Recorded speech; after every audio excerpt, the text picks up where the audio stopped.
Hi, it's Dan, and I just got this book, HP Lovecraft Letters to Elizabeth Toldridge and Tillery Renshaw. And I thought I'd read a letter or two out of it.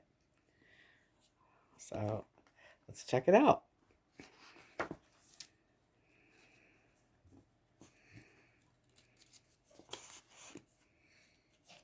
That's my dog sneezing.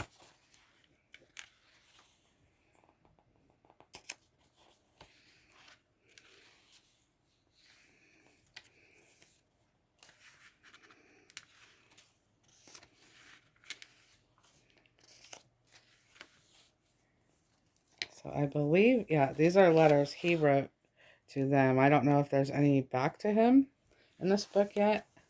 I guess I'll find out. Letters to Elizabeth Toldridge.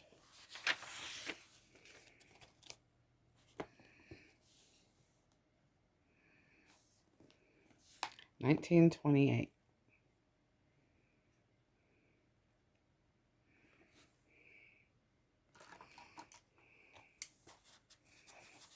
Sorry for a second. Okay.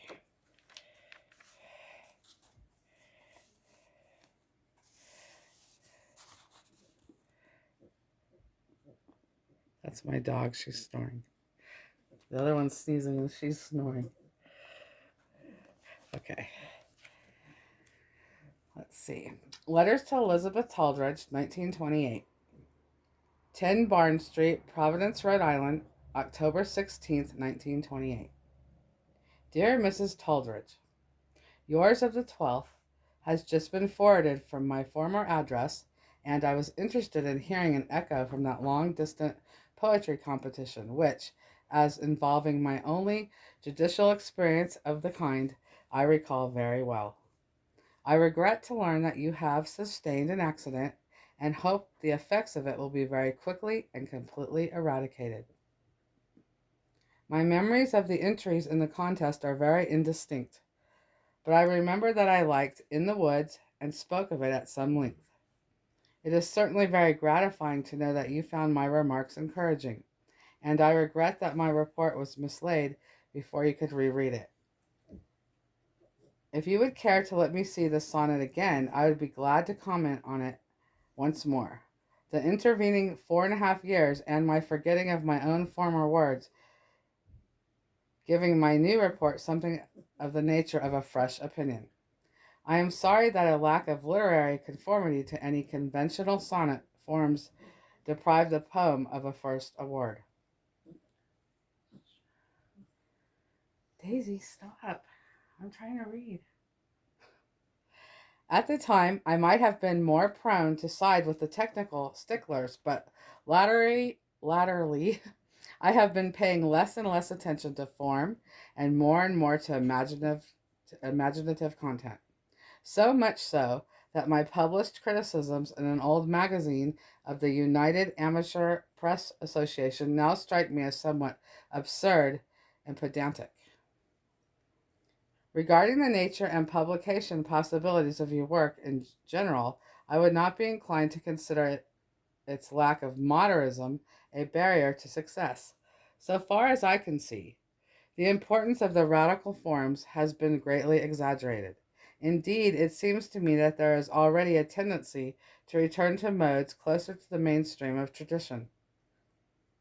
Of course, the details of poetry must always change slightly from generation to generation, as a culture's philosophic outlook and sense of emotional values change, and as specific words, forms, ideas, and images gain and lose certain associational overtones through the added experience and changing environment of the race. But these details need not involve any such spectacular structural innovations as are found in the chaotic products of the advanced moderns. T.S. Eliot, E. Cummings, Gertrude Stein, and so on. When all anchors of inheritance and all traditional feelings and associations are eliminated, a great part of the finest essence of beauty is destroyed. so that the result is more a concoction of impressionistic philosophy and scientific psychology than a work of art. Authentic poetry, I feel certain, will continue to represent the major patterns bequeathed by Chaucer and Elizabethans and the classicist and the Roman revivalist and others who have kept to a certain progressive homogeneity of attitude and manner. It will be colored and modified by the changes of time, as it has been as it has been by earlier changes. But I do not believe it will dissolve into the grotesque chaos represented by the wasteland and the tender buttons. If my opinion regarding your work will be of any value and encouragement to you, I shall be very glad to look over any verses you may wish to send, and give them such comment as might prove helpful. In these latter years, I have done more with prose than with verse. My own creative work is now almost exclusively weird fiction in the manner of Poe, Arthur Machen, Algernon Blackwood, etc. But I still fancy I know an iambus from Anapus. I don't know what okay. I just messed that up. Sorry. Okay. I know an iambus from an Anabus and a true poetic image from a pompous rhetorical vacuum. There is no need of typing that MSS. Years of professional revision have made me almost a handwriting expert. Awaiting then some representative samples of your work and hoping that your recovery from the injuries you sustained will prove swift. I am yours very sincerely, HP Lovecraft. And yes, I butchered that, and I'm sorry. I lost my place a couple times. I don't know that I know an iambus from an anapest. I should look those up and learn. That was embarrassing. Thank you for sticking it out if you did. Okay, let's see.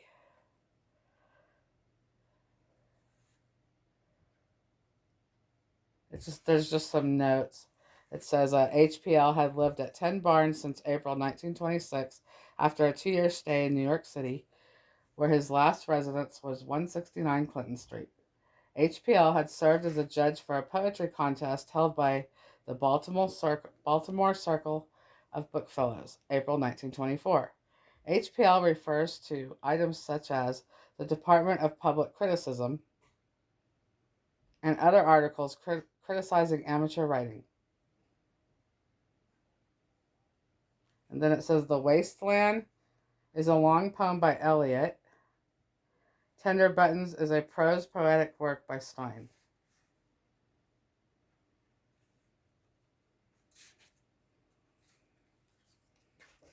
Okay. I wish there were letters back to him. I know there's other books that have those.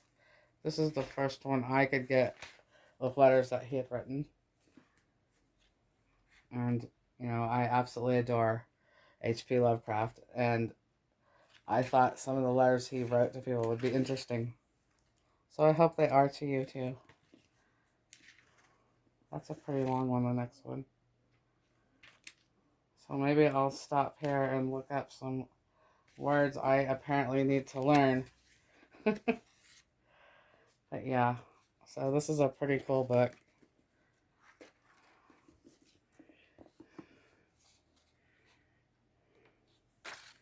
So yeah, I'm going to look into some other books, other letters to and from him. Okay, I think I will stop there. Again, I apologize for butchering that. I tried. My dog was making noises, and then I lost my place. I didn't know what a couple words were or meant. They surprised me. I probably should have read it through before I started the video, but, I'm a risk taker. So I decided just to go for it. Okay. Thank you. Jen out.